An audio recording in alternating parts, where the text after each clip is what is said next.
Let me start by saying that you are a wonder. Leaving the church is a momentous occasion. It's huge. It's a big deal. So if you are a Black woman or a mage who decided to walk away from the Christian church, I'm so proud of you. That took guts. That took courage. That is no small thing. And it doesn't matter if you left last week, last year, or 10 years ago. It continues to be a big deal. You walked away not knowing what was in front of you. You walked away not knowing if there would be repercussions. You didn't know what was ahead yet. And you did it anyway. Friend, that's badass. And it deserves praise. You are a wonder.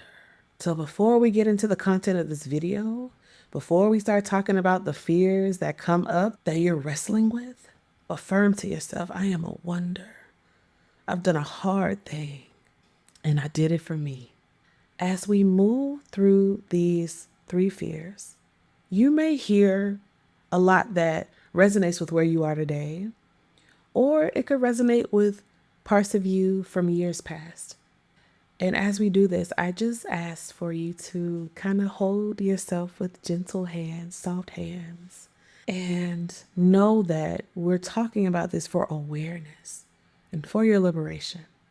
This is the space for you to feel heard and seen. We don't judge any version of you, and especially not the church girl in you. Oh, they need the most love right now.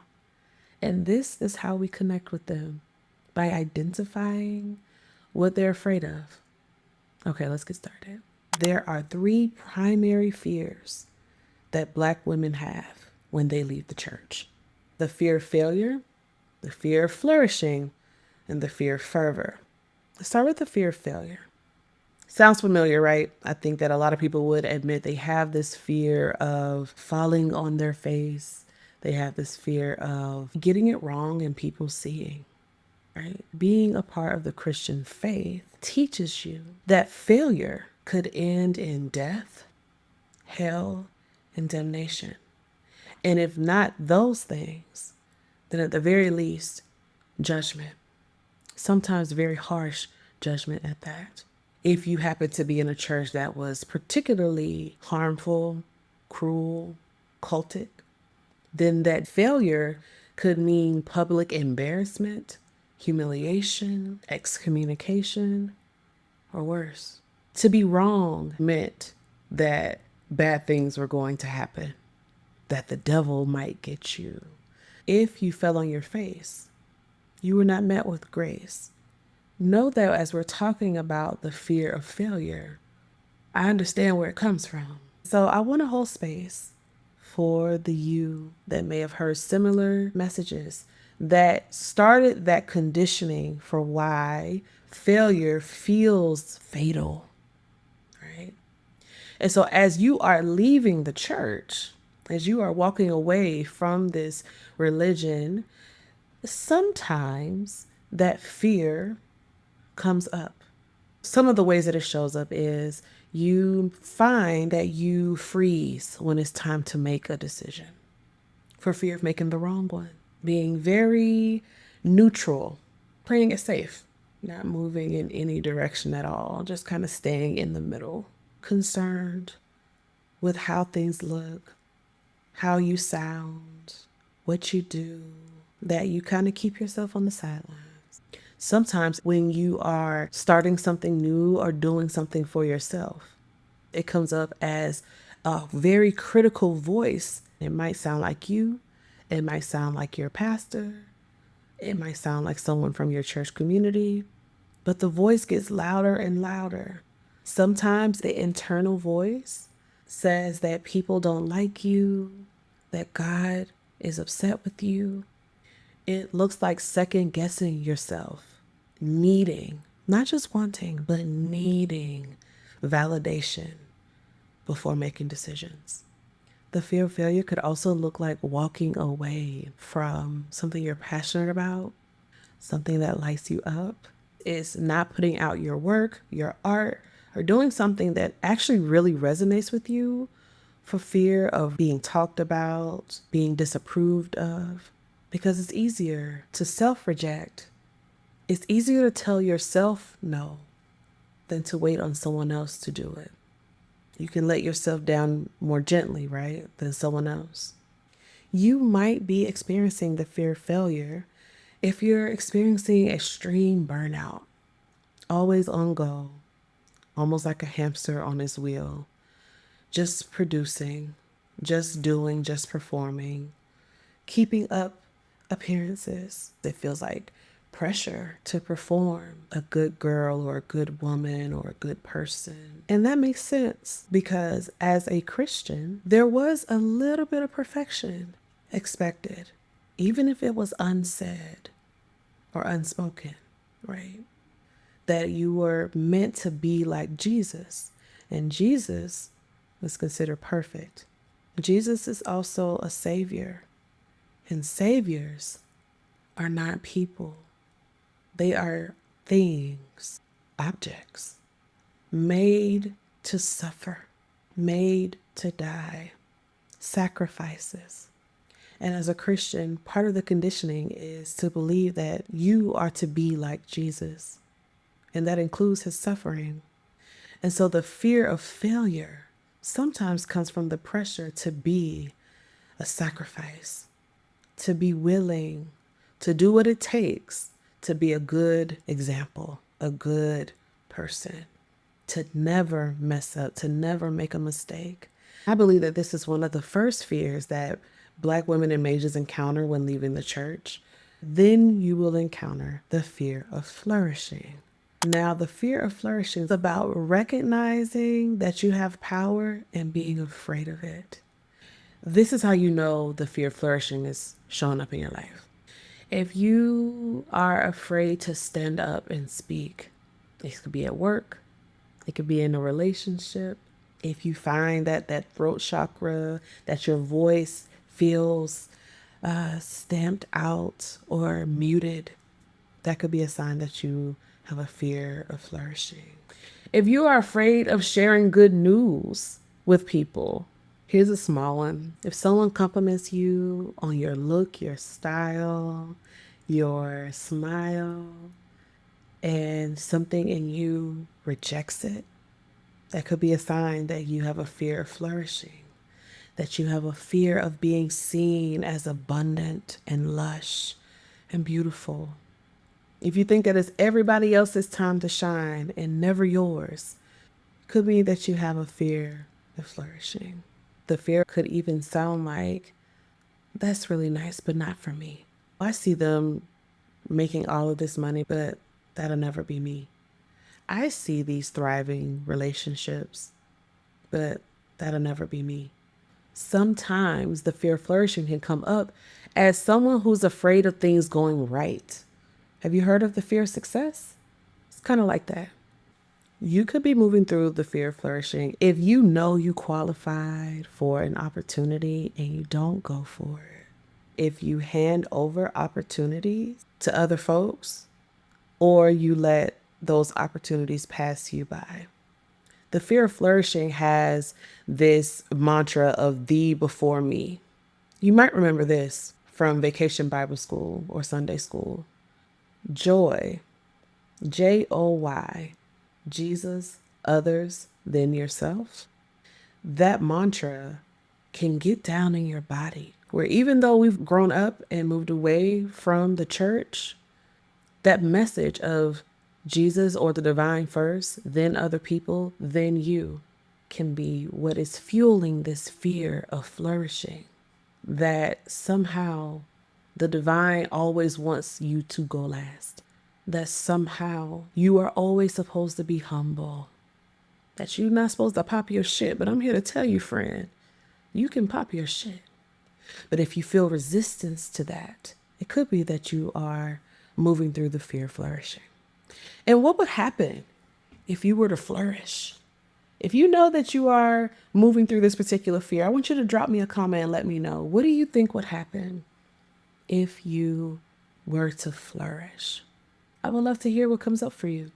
And finally, we move from the fear of flourishing into the fear of fervor. Fervor is the realm where we enter into the erotic. The fear of fervor carries this story with it. I don't deserve it. I can't have it.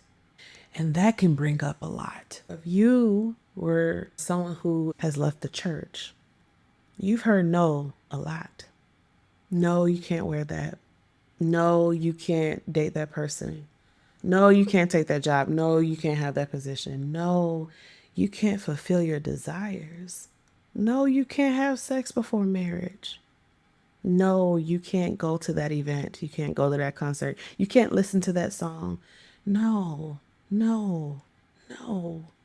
No, you can't be in your own body. No, you can't live the life that you want. It's got to be for the kingdom.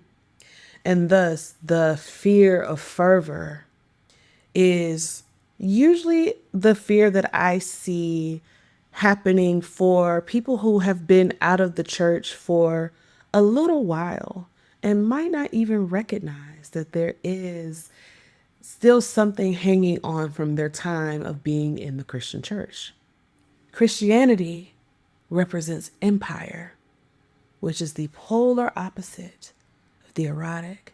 The erotic requires that you are inside of your body, that you are in tune and attuned to your desires, not only sexual desires, but including sexual desires. And so the fear of fervor is being afraid of intense heat. It is the fear of going too far. It is the fear of lust. It is the fear of passion. It's the fear of abundance. It's the fear of security. It's the fear of trusting your own intuition, your own voice, having autonomy over your decision making. Because somewhere long ago, you were taught that your heart was deceitful. Somewhere you learned that you needed God's guidance for every step of the way. And the fervor is asking for you to trust the heat of your desire to lead you into a large, sumptuous, beautiful life full of pleasure and play and abundance and joy and love and orgasms and money and comfort and laughter and friendship and good food and traveling and family. And I could go on and on and on. You might be living with the fear of fervor if you have really big emotions and opinions about the Christian church, about your previous experiences that were harmful, that were hard. The conditioning wants to keep you quiet and silent and just in a place of gratitude for what you have, which means, oh, I'll overlook the way that I've been harmed by this institution, by the leaders there, by the members there, maybe even by the family and friends there. But fervor insists that you believe yourself about your experiences. Fervor says, I can feel rage and trust the wisdom there, that I can feel grief and trust the wisdom there, that I can feel pleasure and trust the feelings there, that I can want more for myself, for my life, that I can direct my own paths. You might be struggling with the fear of fervor if somewhere in you, you are still feeling like abundant life, good things can only come through Jesus, that there is no abundant life outside the church, that your money can't be blessed unless you are tithing 10%. You might be moving through the fear of fervor. If you are still seeking approval from your loved ones, then this is a tender one. We can be with the tenderness. Because maybe the intense heat, the dreams that you have are so big, bigger than what your family wanted for you, bigger than what your church wanted for you. Maybe it's even bigger than you thought you wanted until now. But what if I told you you can trust your fervor? You can trust the passion. You can trust yourself with your dreams. What if I told you your dreams are supposed to be big? They're supposed to blow your mind. You're supposed to be living a juicy life. Guilt-free, worry-free. You have already done the hardest thing, beloved. You left the church. You got yourself free.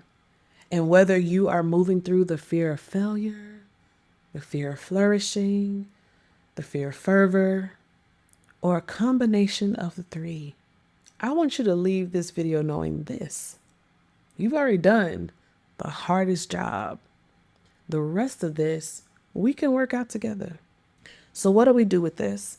Now that we've identified these three fears, how do we begin to change them? The very first step is being present with what is. Before we can shift anything, we have to be present with what's going on now. So the first step in conquering any of these fears is to be aware. Which of these fears do you find most relatable or operating right now? What do you notice in your body, happening in your mind and your world when they show up? How do they show up? The most powerful thing that we can do when we're wanting to make big shifts is to start by noticing. What do you notice when you have to make a decision? What do you notice when good things are happening to you?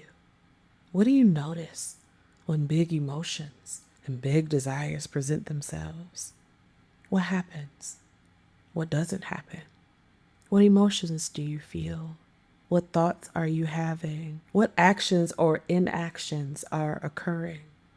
Over the next few days, I would love if you would just notice. Maybe as you've been watching this, you already see how one or all of these fears are showing up, or maybe you need some time. I encourage you to take the time. And as you move through the next few days, just notice. Without judgment, though. This is a very tender process. It's not about perfection or performance or punishment. Notice objectively. Just notice. Journal if that's your style. Let a friend know if that's your style. Or just make a mental note of what's happening. That's already an empowering place to be, to know what's going on in your system. Because when you know, then the shifts begin. I hope that you enjoyed this video, that you learned something new, or you found something, even just one moment, one nugget that let you know that you are not alone. If you're interested in working with me, there's a couple of ways you can do that. You can apply for one-on-one coaching. I love working with those who have left the church so that you can live the juiciest life we both know you deserve. And there is also my membership, Heirloom.